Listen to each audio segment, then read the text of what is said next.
এই অধ্যায়ের সবশেষ সৃজনশীলে সবাইকে স্বাগত। তো আমরা সেবার শুরু করব পিতা পুত্রের আরেকটা সৃজনশীল করার চেষ্টা করব।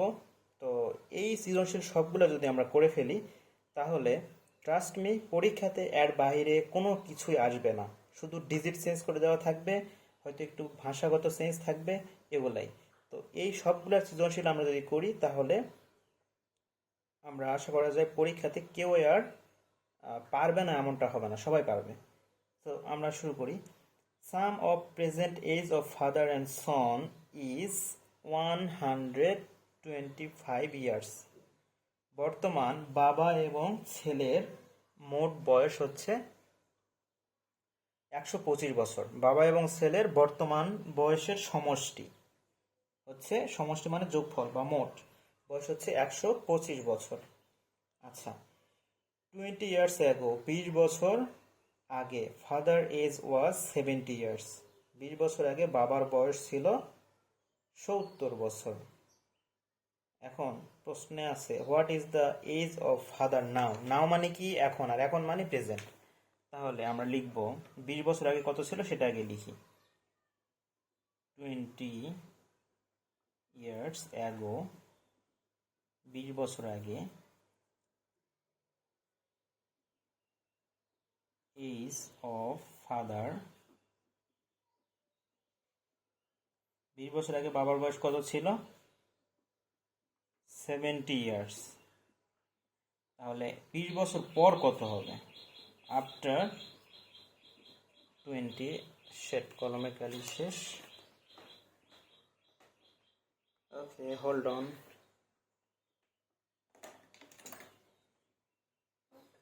আচ্ছা, তাহলে আফটার 20 ইয়ার্স, 20 বছর পর কত হবে? তো 20 বছর পর যেটা হবে সেটাই হচ্ছে প্রেজেন্ট এজ।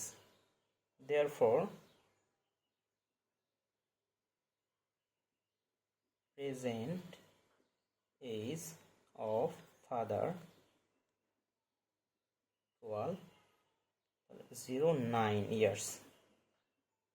তাহলে 20 বছর পর যেটা হবে সেইটাই তার বাবার বয়স, ইয়ার্স। তাহলে এটা আনসার হয়ে গেল। পরবর্তী কি বলা আছে দেখি। ওয়েল, বি নাম্বার বলা আছে find the sum of present age of father and son. বর্তমান বাবা এবং ছেলের বয়স খুঁজে বের করো। তাহলে আমরা এ পর্যন্ত কি কি জানি? আমরা হচ্ছে বাবার বর্তমান বয়স জানি।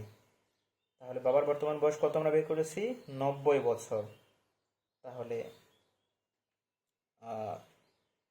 সাম মানে যোগফল করতে বলছে বাবা এবং ছেলের বর্তমান বয়স। তো বাবার বর্তমান বয়স আমরা জানি, ছেলের বর্তমান বয়স আমরা কিভাবে বের করব? তো প্রশ্নে কিন্তু বাবা এবং ছেলের মোট বয়স দেওয়া আছে, বর্তমান বয়স যেটা আর কি। তো বাবা এবং ছেলের বর্তমান বয়স থেকে শুধু যদি বাবার বর্তমান বয়স বাদ দিই তাহলে ছেলের বর্তমান বয়স বের হয়ে যাবে। তাহলে আমরা লিখব total age of father and son equals 125 years. Age of father equal 9. আমি বারবার ভুলে যাচ্ছি প্রেজেন্ট কথাটা লিখতে। প্রেজেন্ট এটা অবশ্যই লিখতে হবে, কারণ প্রেজেন্ট ফিউচার নেই এখানে, মূলত অঙ্কর ফ্যাক্ট। আচ্ছা, present age of father equals এত। তাহলে বাবা ছেলের বর্তমান বয়স থেকে শুধু বাবার বর্তমান বয়স বাদ দিলে ছেলের বর্তমান বয়স পাবো। Present age of son equal present age of son equal কত? তার বিয়োগ করে যেটা হবে সেটাই। তাহলে 5, 9 আছে কত হলে 12, 10, 11, 12, 3 হাতে থাকে আমার 1।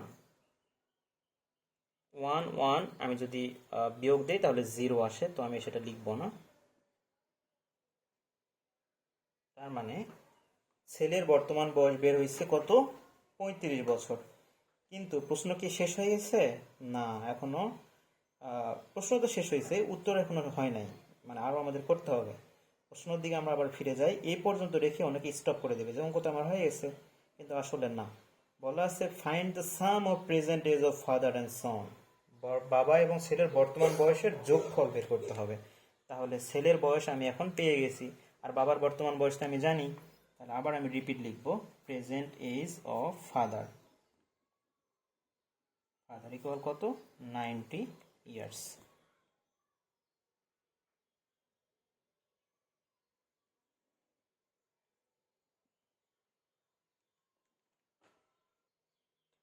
আচ্ছা, এখানে একটা বিষয় যে আমি অঙ্কগুলো নিজে বানিয়েছি আর কি, সৃজনশীল প্র্যাকটিস করার জন্য এটা নিজে বানিয়েছি। তো এই কারণে আমি অত তো প্রথমে ভাবে চিন্তে এতটা করি নাই।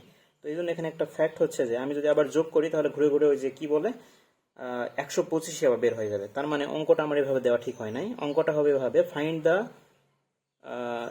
Find the find the age find the present age of son, শুধু এইটুকুই হবে, মানে এটা কাটা। Find the present age of son, তাহলে প্রেজেন্ট এজ অফ সন বের হয়ে গেছে, এটাই আনসার। কারণ আমরা যদি আবার দুইটা গুণ যোগ করি তাহলে আমরা আবার ফিরে যাব 125-এ, তো যেটা অঙ্কেই দেওয়া আছে এমনটা কখনো হয় না। সো এটা একটু কারেকশান আছে। আচ্ছা, এরপর আমরা সি নাম্বারে যাব। তো এখানে বলা আছে আফটার 5 ইয়ার্স, 5 বছর পর, what is the age of father and son, বাবার এবং ছেলের বর্তমান বয়স কত হবে? হোয়াট উইল বি হবে, এখানে ইজ না, will be the age of father and son. 5 বছর পর বাবা এবং ছেলের বয়স কত হবে? তাহলে বর্তমান বয়স কত সেটা কি আমরা জানি? হ্যাঁ, আমরা বের করেছি, প্লাস অঙ্কেও বলা আছে বাবা এবং ছেলের বর্তমান বয়স 125 বছর। তো সেটাই আমরা লিখব,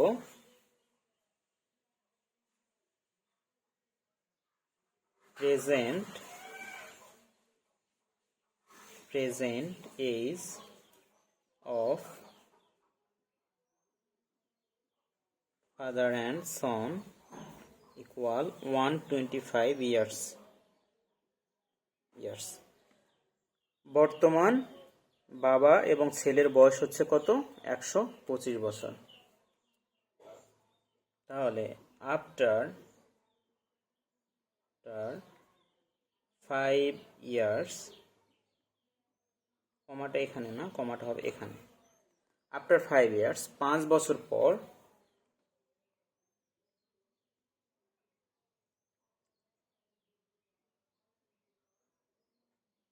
father and son age will be. এটা আমি এখানে যে করলাম না, কারণ একটা 5 এখানে হবে না, একটা 5 যোগ হবে না, দুইটা 5 যোগ হবে। মানে 5 বছর পর বাবার বয়সও 5 বছর বাড়বে, ছেলের বয়সও 5 বছর বাড়বে, নাকি শুধু বাবার বয়স বাড়বে আর ছেলের বয়স বাড়বে না? আচ্ছা, এই জন্য আমরা কি করেছি, দুইটা 5 যোগ দিয়েছি, ওই যে ট্রির যে অঙ্কটা ছিল, দুইটা গাছের অঙ্ক যে ছিল সেটার মতো। তাহলে এখানে কত হচ্ছে? 135 ইয়ার্স।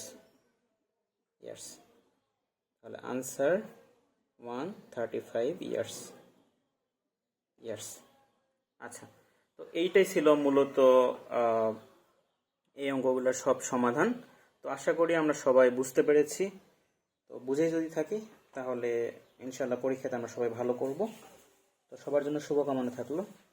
আল্লাহ হাফিজ।